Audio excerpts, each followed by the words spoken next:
بسم اللہ الرحمن الرحیم۔ السلام علیکم خواتین و حضرات۔ 4-5 چیزوں پہ آپ کے سامنے گزارش کرنا چاہوں گا۔ انتخاب ہو چکا، ہم اپنی ذمہ داری سے فارغ ہو چکے۔ حکومت سازی کا مرحلہ ابھی شروع نہیں ہوا ٹھیک طرح، ابھی تو نتائج بھی پوری طرح نہیں ملے، لیکن آج ایک نوجوان راولپنڈی میں جو انتخاب لڑ رہا تھا اور قومی صوبائی اسمبلی کا پہلے ایک رکن رہا، اسے قتل کر دیا گیا۔ مجھے نہیں پتا یہ قتل ذاتی دشمنی پہ ہوا، سیاسی بنا پر ہوا، انتخابی جھگڑے کے نتیجے میں ہوا، لیکن کوئی شخص جو عوام کا منتخب نمائندہ رہا ہو، اسے قتل کر دیا جائے، اس آواز کو دبا دیا جائے۔ آپ کا 100 اختلاف ہو، ایک شخص کا قتل پوری انسانیت کا قتل ہے، افسوسناک ہے۔ تکلیف ہوئی، دکھ ہوا۔ وہ لوگ جو سیاست کرتے ہیں وہ ہم سے ذرا تھوڑے سے بہتر ہوتے ہیں، ان میں کچھ اور صلاحیتیں ہوتی ہیں، ان صلاحیتوں کو ابھرنے دینا چاہیے۔ قتل سے بڑا کوئی گناہ اور جرم نہیں ہے میرے نزدیک۔ قتل انسانیت کو قتل کرتا ہے، وحشت اور بربریت پھیلاتا ہے۔ خدا کا خوف کرے۔ حکومت کو چاہیے کہ وہ جلد از جلد ان لوگوں کو گرفتار کرے جنہوں نے یہ کام کیا، اور ان کو قرار واقعی سزا دی جائے۔ اللہ تعالیٰ مرحوم کے درجات کو بلند کرے۔ جہانگیر ترین نے استعفیٰ دے دیا، سراج الحق صاحب نے استعفیٰ دے دیا۔ پیپلز پارٹی اس وقت اپنی سینٹرل ایگزیکٹو کمیٹی کا اجلاس کر رہی ہے۔ پی ایم ایل این لوگوں کو کھینچ کے لا رہی ہے کہ آؤ ہم میں شامل ہو جاؤ۔ کچھ ہو بھی جائیں گے، کچھ ہو بھی رہے ہیں، کچھ رہ بھی جائیں گے، کچھ کو رہنے بھی دیا جائے گا۔ لیکن کیا پاکستان میں یہ سب کچھ جو کچھ ہو رہا ہے، اس کے نتائج اچھے نکلیں گے؟ اس پر بھی بات کروں گا۔ پاکستان کے معاشی معاملات میں بھی بات کروں گا، پاکستان کی سیاست پر بھی بات کروں گا۔ لیکن شروع کرتا ہوں سراج الحق سے، کہ جنہوں نے 1 سال پہلے اپنا منشور، اپنے کینڈیڈیٹ، اپنی محنت مشقت کا کام شروع کر دیا تھا۔ پاکستان میں سیلاب ہو، زلزلہ ہو، بیماری ہو، کوئی مشکل آفت آن پڑے، یتیموں کی دیکھ بھال ہو، جماعت اسلامی ایک ایسی تنظیم ہے جو ان کی حفاظت کے لیے اپنے آپ کو قربان کرنے کو تیار ہوتی ہے۔ ہم ووٹ نہیں دینا چاہتے، نہیں دیتے، ممکن ہے اس کی کوئی وجوہات ہوتی ہیں، ہر شخص اپنے ووٹ کا خود ذمہ دار ہے۔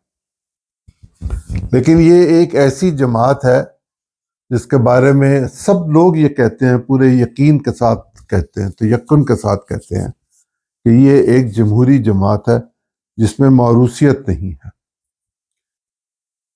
مولانا مودودی نے بھی استعفیٰ دیا تھا، میاں طفیل محمد صاحب نے بھی منع کر دیا تھا کہ مجھے مت منتخب کیجیے گا۔ جب پاکستان اسلامک فرنٹ ہارا تو قاضی حسین احمد صاحب نے بھی استعفیٰ دیا تھا، لیکن جماعت اسلامی کی قیادت نے اور جماعت اسلامی کے ارکان نے ان کو دوبارہ منتخب کیا۔ سراج الحق پبلک کے نمائندے رہے، وزیر رہے، سادہ شخص ہیں، غریب گھر سے تعلق رکھتے ہیں، محنتی ہیں، بہت محنتی ہیں، میں بہت مدت سے جانتا ہوں انہیں۔ انہوں نے استعفیٰ دیا، ایک بہت بڑی مثال قائم کی کہ ایک پولیٹیکل پارٹی جو کوشش کر رہی تھی، انہوں نے کہا میں نے محنت کی، اس کا نتیجہ لوگوں نے ووٹ نہیں دیا، میں اس کو سمجھتا ہوں کہ مجھے اب اس ذمہ داری سے فارغ ہو جانا چاہیے۔ جماعت اسلامی کا ایک طریقہ کار ہے انتخاب کے حوالے سے، وہاں کوئی شخص اپنے لیے کنونسنگ نہیں کر سکتا۔ آپ مجھے یا میں آپ کو یہ نہیں کہہ سکتا کہ مجھے ووٹ دیجیے، یا ہم دونوں مل کر یہ نہیں کہہ سکتے کہ تیسرے شخص کو ووٹ دے دیں۔ اور وہاں طریقہ کار یہ ہے کہ مجلس شورا 3 مختلف لوگوں کے نام دیتی ہے، چوائس دیتی ہے اپنے ارکان کو کہ ہمارے نزدیک یہ 3 نام ہیں، ان میں سے آپ کسی ایک کو منتخب کر لیں، اور اگر آپ ان میں سے نہیں منتخب کرنا چاہتے تو آپ جس کو چاہتے ہیں اس کے لیے ووٹ ڈال دیجیے۔ گنتی ہوتی ہے، جو جیتتا ہے وہ امیر بن جاتا ہے، اور امیر کی اطاعت وہاں سب سے زیادہ اہم ہوتی ہے۔ فیصلہ شورا سے لیا جاتا ہے مشورہ کر کے، لیکن بات امیر کی مانی جاتی ہے، اور اگر امیر ذمہ داری قبول کر لے تو یہ بہت بڑی بات ہے۔ ایک اور واقعہ مجھے یاد ہے، میاں Muhammad Azhar P M L Q کے پریزیڈنٹ تھے، انہوں نے 2002 میں انتخاب ہار گئے، جس کے بعد ان سے استعفے کا تقاضا کیا گیا۔ انہوں نے استعفیٰ دے دیا تھا یہ تسلیم کرتے ہوئے کہ جو متوقع رزلٹس چاہیے تھے یا جو ریکوائرڈ رزلٹس تھے میں وہ نہیں دے سکا۔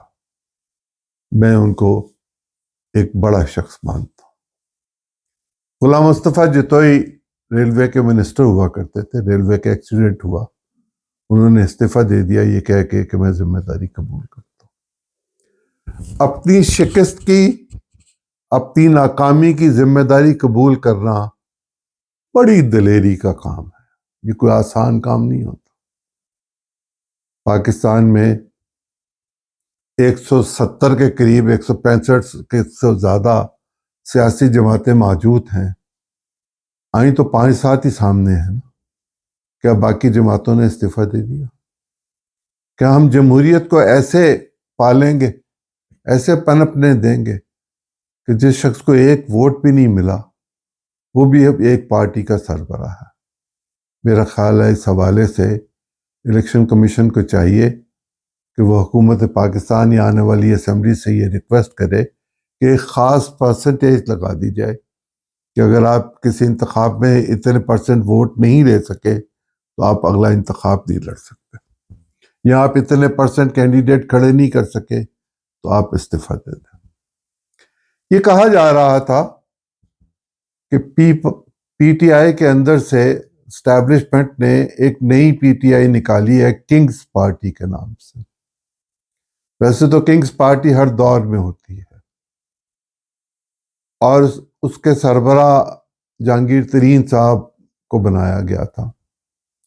جہانگیر ترین صاحب اس وقت قانونی طور پر اہل نہیں تھے انتخاب لڑنے کے، جیسے میاں نواز شریف صاحب کو اہل قرار دیا گیا، اسی کے نتیجے میں وہ بھی اہل قرار ہوئے اور لوگ بھی ہوئے۔ لیکن جہانگیر ترین نے 2 مثالیں قائم کی۔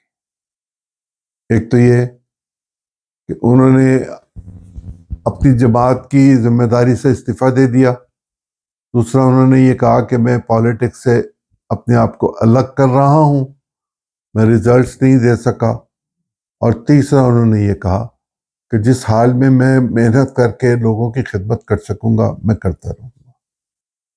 وہ لوگ جو جہانگیر ترین کو جانتے ہیں انہیں اس بات کا علم ہوگا کہ اس نے ایک طویل عرصہ محنت کی ہے۔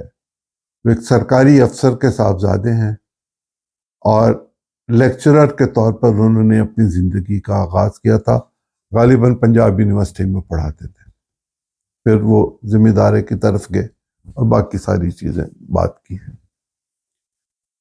جو حکومت بننے جا رہی ہے یا جو حکومت بنانے کے لیے گفتگو کا آغاز ہو چکا ہوا ہے،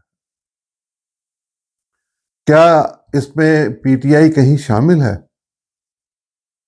اصولی طور پر تو وہ لوگ جو سب سے زیادہ جیتے ہیں ان کے سربراہ کو، ان کے لیڈر کو یا ان کے نمائندے کو یہ کہنا چاہیے کہ آپ حکومت بنانے کی کوشش کریں، لیکن پاکستان کا پارلیمانی نظام اس کی اجازت نہیں دیتا کہ صدر کسی کو یہ آفر کرے کہ آئیے آ کے حکومت بنائیں۔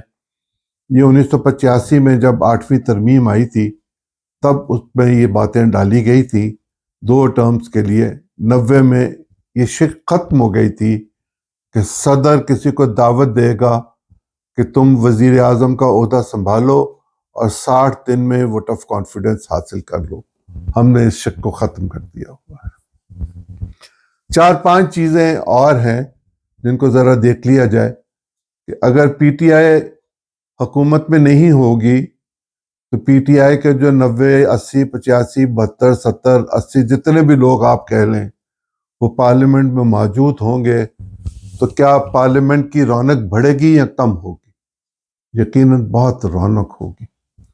بے نظیر صاحبہ 17 ارکان کے ساتھ قومی اسمبلی میں ہوتی تھی اور انہوں نے حکومت کے ناک میں دم کر رکھا ہوتا تھا، اور یہاں تو یہ سارے کے سارے لوگ جو ہیں یہ ہاسٹائل ہوں گے۔ حکومت چلانا آسان کام نہیں ہوگا، اور حکومت اپوزیشن کی صلاح مشورے کے بغیر چل نہیں سکتی، اور اس کے وہ عادی نہیں۔ ایک بات اور سننے میں آ رہی ہے کہ وہ کسی پارٹی کو جوائن کر لیں گے تاکہ ان کو خواتین کی نشستیں مل جائیں۔ ویسے تو وہ سارے بڑے بڑے وکیل ہیں، بہت بڑے بڑے وکیل ہیں، اتنے بڑے بڑے ہیں کہ لوگ ان کے پاس جاتے ہیں۔ اگر مجھے بھی کوئی مسئلہ ہو تو میں بھی شاید ان میں سے کسی کے پاس جاؤں، لیکن جانے کیوں وہ ٹھیک بات نہیں کر رہے، یا وہ سمجھنا نہیں چاہ رہے، یا وہ یہ چاہتے ہیں کہ امبیگوٹی رہے۔ بے بس ہے پی ٹی آئی اس وقت، مکمل بے بس ہے۔ وہ اپنے ہی دام میں پھنس کے ہوئے ہیں، اپنے ہی جال میں خود شکاری ہو گئے ہوئے ہیں، شکار بھی ہو گئے ہوئے ہیں، سب اپنے ہی جال میں ہیں۔ انہوں نے جو قوانین دوسروں لوگوں کے لیے بنائے تھے اب وہ اس میں پھنس چکے ہوئے ہیں۔ جب قومی اسمبلی، صوبائی اسمبلی یا سینٹ کے لیے فارم بھرا جاتا ہے ممبرشپ کے لیے، امیدوار بننے کے لیے، تو اس میں ایک چیز لکھی جاتی ہے، اور وہ یہ ہے کہ میں so and so vote number رکھنے والا، سو اینڈ سو محلے کا رہنے والا، فلانے کا بیٹا، فلانے کا شوہر، فلانے کی بیوی، اس پارٹی سے تعلق رکھتی ہوں، الف پارٹی ہو، بے پارٹی ہو یا جیم پارٹی ہو۔ یہ ایک ایفیڈیوٹ دیا جاتا ہے اوتھ پر، اور پاکستان کے قوانین کے مطابق کوئی شخص 2 پولیٹیکل پارٹیز کا بیک وقت ممبر نہیں رہ سکتا۔ اگر آپ نے الیکشن لڑا، جیسا تیسا بھی آپ نے الیکشن لڑا، آپ کا نومینیشن پیپر تو وہاں موجود ہے، آپ کے دستخطوں کے ساتھ، سٹیمپ کے ساتھ۔ اب جب آپ کسی دوسری پارٹی میں جانے کی کوشش کریں گے تو کچھ بھی نہیں ہوگا، بس 62(1)(f) کے تحت آپ کے خلاف نااہلی کی ایک درخواست آئے گی، اور وہ جائے گی اسپیکر کے پاس، کیونکہ آپ قومی اسمبلی کے رکن ہوں گے یا ہوں گی، اور اسپیکر اس کو ریفرنس کے طور پر الیکشن کمیشن کو بھیج دے گا۔ ایسا ریفرنس فیصل واڈا کے بارے میں بھیجا گیا تھا، اور فیصل واڈا ڈی سیٹ ہوئے تھے۔ لوگ فیصل واڈا کی باتوں کو بہت دھیان سے سنتے ہیں، کسی اینکر کو چاہیے کہ ان سے یہ بھی پوچھ لے کہ 62(1)(f) کے تحت جو ان پہ بیتی ہے کیا باقیوں پہ بیتے گی یا نہیں بیتے گی۔ یہ بات مجھے تو روز روشن کی طرح بالکل عیاں واضح روشن ہے کہ پی ٹی آئی کے لوگوں کو خواتین کی اور اقلیتوں کی نشستیں نہیں مل سکیں گی۔ ایسے میں جو لوگ باقی بچ جائیں گے ان کی پرپورشنیٹ ریپرزنٹیشن کے تحت دوسری پولیٹیکل پارٹیز کو وہ سیٹس ملیں گی، جس کا نمبر پہلے 4.4 تھا، اب وہ غالباً 2.85 پہ آ جائے گا، 3 پہ آ جائے گا۔ مجھے صحیح طرح میں نے اس کو کیلکولیٹ نہیں کیا، ادروائز میں آپ کو بتا سکتا کہ وہ نمبر کیا ہوگا۔ اور وہ فیصلہ حتمی ہوتا ہے، الیکشن کمیشن اس پہ یہ کہہ چکا ہوا ہے کہ ہم نے جو فیصلہ دے دیا وہ حتمی ہے۔ پچھلے انتخابات کے حوالے سے مائزہ حمید صاحبہ کا ایک کیس تھا جس پہ پی ٹی آئی کورٹ میں گئی تھی، اس کا فیصلہ آج تک نہیں ہو سکا۔ تو الیکشن کے معاملات کے فیصلے 5-5 6-6 7-7 8-8 10-10 سال ہوتے نہیں ہیں، اور پھر وہ اپنی موت مر جاتے ہیں۔ کیا پیپلز پارٹی اور نون مل کر حکومت بنائیں گے اور 2.5 سال پرائم منسٹر رہیں گے؟ فارمولا ہو سکتا ہے۔ یہ formula P M L N نے بلوچستان میں متعارف کروایا تھا ڈاکٹر مالک صاحب کے ساتھ اور پھر ثناء اللہ زہری کو۔ ڈاکٹر مالک بہت اچھا کام کر رہے تھے، یہ چاہتے تھے پی ایم ایل این والے کہ ثناء اللہ زہری نہ بنے، ڈاکٹر صاحب چلتے رہیں اور کچھ اور طریقہ اختیار کر لیا جائے، لیکن بغاوت کے ڈر سے پھر ثناء اللہ زہری کو بنایا گیا، اور پھر جو ہوا وہ ہم جب جانتے ہیں۔ اگر پہلی ٹرم مسلم لیگ لے گی تو دوسری ٹرم جو ہوگی جس میں الیکشن بھی آئے گا وہ پیپلز پارٹی کے پاس جائے گی۔ کیا پیپلز پارٹی اس بوجھ کو اٹھانے کے لیے تیار ہوگی جو آج کی صورتحال میں، جبکہ ہم نے $25 بلین سے زیادہ اگلے سال لوگوں کے دوسرے ملکوں کے پیسے واپس کرنے ہیں، اور ہمیں اپنے بجٹ کے معاملات کو ٹھیک کرنے کے لیے IMF کے ساتھ اگلے مہینے مارچ میں معاملات کو دوبارہ طے کرنا ہے، ہوتے ہیں کہ نہیں ہوتے ہیں، یہ تو اس فارمولے کی اور ان شرائط کی بات ہوگی کہ جس کے تحت ہم اپنی معاشی خود مختاری کو ان کے پاس گروی رکھیں گے۔ ہم تو گروی میں ہیں، اور ایسی گروی میں ہے کہ اسے جان چھٹنا ناممکن ہے۔ میں آج پڑھ رہا تھا، چودھری محمد علی صاحب پاکستان کے ایک پرائم منسٹر ہوا کرتے تھے۔ انہوں نے بہت عرصہ پہلے جب وہ وزیر خزانہ تھے، 51-52 کی یہ غالباً بات ہے، میں کسی وقت اس کی کریکشن کر دوں گا، انہوں نے تب بھی پاکستان کے فارن ایکسچینج کے بارے میں یہ بات کی تھی کہ یہ بہت کم ہے۔ انہوں نے تب بھی کہا ہماری گروتھ کم ہو گئی ہے۔ انہوں نے تب بھی کہا بے روزگاری بڑھ رہی ہے۔ انہوں نے تب بھی کہا ہماری صنعت جو ہے اس کا بیڑا غرق ہو رہا ہے۔ انہوں نے تب بھی کہا ہماری زراعت کے معاملات خراب ہیں، اور ہم مجبور ہو گئے تھے کہ ہم امریکہ سے گندم 480 PL شاید اس کا نام تھا، ایک معاہدہ جس کے تحت PL 480 کے تحت ہمیں گندم دی جایا کرتی تھی جو ہمارے استعمال میں آتی تھی۔ ہم ایک زرعی ملک ہیں، پانی نہیں ہے، ہمارے پاس بجلی ہے چلانے کے لیے، اخراجات کے لیے ڈیزل نہیں ہے، گیس نہیں ہے، ہمارے پاس قدرتی وسائل موجود ہیں، ہم ان کو ایکسپلور نہیں کر سکتے، اور اگر ہم کریں تو کوئی نہ کوئی اس میں رکاوٹ ڈالتا ہے۔ ہمارے پاس سٹیل مل ہے جس کو ہم بیچنا چاہ رہے ہیں کہ ہم سے اس کا بوجھ ہی نہیں سنبھالا جا رہا۔ ہمارے پاس PIA ہے جس کو دنیا کی سب سے بہترین ایئر لائنز میں شمار کیا جاتا تھا، ہم اس کو بیچنا چاہتے ہیں۔ اس طرح کے بہت سارے مسائل ہمارے سامنے موجود ہیں۔ کیا پیپلز پارٹی یہ چاہے گی کہ وہ نون کے پرائم منسٹر کی کیبنٹ میں پھر ممبر ہو اور پھر بلاول صاحب اسی طرح کی تقریریں کریں؟ کیا پیپلز پارٹی یہ چاہے گی کہ سٹیل مل کو پبلک پرائیویٹ پارٹنرشپ کی بجائے کسی کو بیچ دیا جائے؟ کیا PIA میں جو ٹریڈ یونین کی ان کی ایکٹیویٹیز ہیں یا ریلویز میں ہیں، کیا ان کے جو میجر ایشوز ہیں اکنامک کی بنیاد پر نون کے ساتھ ان پر معاملہ ہوگا، یا پھر SITC وہ جو بھی محکمہ بنا ہوا ہے جس کے تحت آرمی چیف بھی اس میٹنگ میں جا کے بیٹھتے ہیں اور پرائم منسٹر کی موجودگی میں فیصلے ہوتے ہیں کہ پاکستان کو کیا کرنا ہے کیا نہیں کرنا، اس میں جایا جائے؟ اگر اسی میں جانا ہے، اور جو کہ جانا پڑے گا، مجبوری ہے، حل نہیں ہے، طریقہ نہیں ہے اب کوئی باقی، اتنی تباہی ہم نے کر لی ہوئی ہے، تو پھر ہم اپنی ماضی کی غلطی کو تسلیم کریں کہ ہم نے جو 1997 میں یہ کہا تھا کہ نیشنل سیکیورٹی کونسل نہیں ہونی چاہیے، ہم اس کو تسلیم کر لیں۔ ہم یہ بھی تسلیم کر لیں کہ ہم نے جو کچھ ماضی میں کیا، جو پالیسیز اختیار کی، جو ووٹ کو عزت دی، اس کو بھی نہیں دینی چاہیے تھی، پھر ہمیں اسی طرح کام کرنا چاہیے تھا۔ پاکستان کے انتخابات کے حوالے سے جو آوازیں اٹھنی شروع ہوئی ہیں، جو آج حافظ نعیم نے کراچی میں کہا ہے، جو پیر پگاڑا نے کہا ہے، جو جمعیت العلماء اسلام کہہ رہی ہے، جو ANP کہہ رہی ہے، جو باقی جماعتیں کہہ رہی ہیں، جو PTI کہے گی یا کر رہی ہے، وہ پریزیڈنٹ سے ملے ہیں آج۔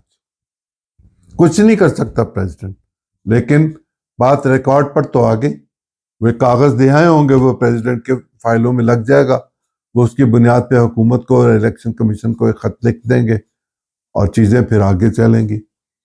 ایسے حالات میں جو بننے والی حکومت ہے، لوگوں میری بات کو یاد رکھنا، نہ مہنگائی کم ہوگی، نہ گیس ملے گی، نہ تیل کی قیمت کم ہوگی، نہ روزگار میں اضافہ ہوگا، نہ گھر بنیں گے، نہ لوگوں کی عزت نفس بچی رہے گی۔